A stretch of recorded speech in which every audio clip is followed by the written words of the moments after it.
എല്ലാവർക്കും സാനീസ് റെസിപ്പിയിലേക്ക് സ്വാഗതം. ഇന്ന് നാടൻ കറിയായ ചേനത്തണ്ടും ചെറുപയർ കറിയാണ് ഉണ്ടാക്കുന്നത്. ഒരു ചേനത്തണ്ട് കഴുകി വൃത്തിയാക്കി വെച്ചിട്ടുണ്ട്. 100 ഗ്രാം ചെറുപയർ 5 മണിക്കൂർ കുതിർത്തി വെച്ചിട്ടുണ്ട്. ചേനത്തണ്ട് വൃത്തിയാക്കുന്നതിന് മുൻപ് കയ്യിലിത്തിരി വെളിച്ചെണ്ണ പുരട്ടണം, ചൊറിയാതിരിക്കുന്നതിന് വേണ്ടിയിട്ടാണ്.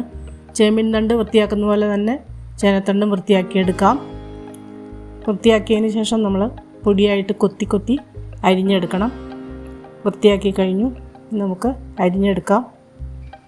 അരിഞ്ഞതിന് ശേഷം അതിൻ്റെ വഴുവഴുപ്പ് പോകുന്നതിന് വേണ്ടി ഒന്ന് നന്നായി 2-3 പ്രാവശ്യം കഴുകിയെടുക്കണം. ഇനി നമുക്ക് അതിൻ്റെ അരപ്പ് റെഡിയാക്കാം. 1 മുറി തേങ്ങ, 1/2 ടീസ്പൂൺ നല്ല ജീരകം, 1 ടേബിൾ സ്പൂൺ മുളക് പൊടി, 1/2 ടീസ്പൂൺ മഞ്ഞൾപ്പൊടി, 2 വെളുത്തുള്ളി, 3 ചുമന്നുള്ളി. ഇതെല്ലാം കൂടെ ഒന്ന് അരച്ചെടുക്കണം. നമ്മൾ അരിഞ്ഞു വെച്ച ചേനത്തണ്ട് വഴുവഴുപ്പ് പോകുന്നതിന് വേണ്ടി 2-3 പ്രാവശ്യം കഴുകി പിഴിഞ്ഞ് എടുത്തു വെക്കണം. എൻ്റെ വീഡിയോ ആദ്യമായിട്ട് കാണുന്നവരാണെങ്കിൽ ഒന്ന് സബ്സ്ക്രൈബ് ചെയ്യണം.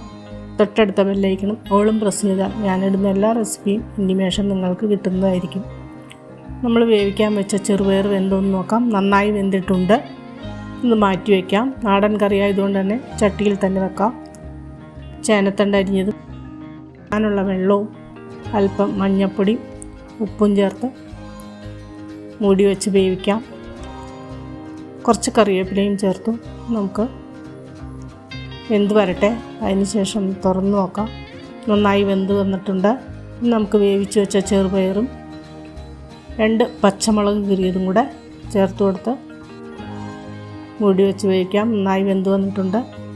നമ്മൾ അരച്ച് വെച്ച അരപ്പ് ചേർത്ത് കൊടുക്കാം. ബൗൾ കഴുകി അല്പം വെള്ളം കൂടെ ചേർത്ത് കൊടുക്കാം. ഒന്നുകൂടി ഒന്ന് മൂടി വെക്കാം. നന്നായി തിളച്ച് വരട്ടെ. ഈ സമയത്ത് ഉപ്പൊക്കെ വേണമെങ്കിൽ നോക്കിയിട്ട് ചേർത്ത് കൊടുക്കാം. തുറന്ന് നോക്കാം. കറിയെല്ലാം നന്നായി വെന്ത് റെഡിയായി വന്നിട്ടുണ്ട്. ഇനി നമുക്കൊന്ന് കടുക് വറുത്തിടാം. 3 ടേബിൾ സ്പൂൺ വെളിച്ചെണ്ണയാണ് നല്ലത്.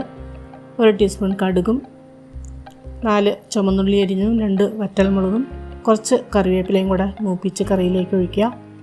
ടേസ്റ്റിയായ ചേനത്തണ്ട് ചെറുപയർ കറി റെഡിയായിട്ടുണ്ട്. ഇത് നമുക്കൊരു നാടൻ കൊഴുപ്പച്ചീര തോരനും കൂടെ ഉണ്ടാക്കാം. ധാരാളം കാൽസ്യം അയണൊക്കെ ഉള്ളതാണ് കൊഴുപ്പച്ചീര തോരൻ. ഞാൻ ഇതിനു മുമ്പ് അപ്ലോഡ് ചെയ്തിട്ടുണ്ട്. ഉള്ളിയൊക്കെ മൂത്ത് വരുമ്പോൾ തേങ്ങ, പച്ചമുളക് ഒതുക്കിയത് ചേർത്ത് അരിഞ്ഞു വെച്ച ഇലയും ചേർത്ത് നമുക്കൊന്ന് 10 മിനിറ്റ് മൂടി വെച്ചാൽ നാടൻ തോരനും കറിയും റെഡിയായി. നിങ്ങളും ട്രൈ ചെയ്യുക, കമൻറ്റുകൾ അറിയിക്കുക, സപ്പോർട്ട് ചെയ്യുക. ഇനി അടുത്തൊരു ഡിഷുമായിട്ട് വരുന്നവരെ ബൈ.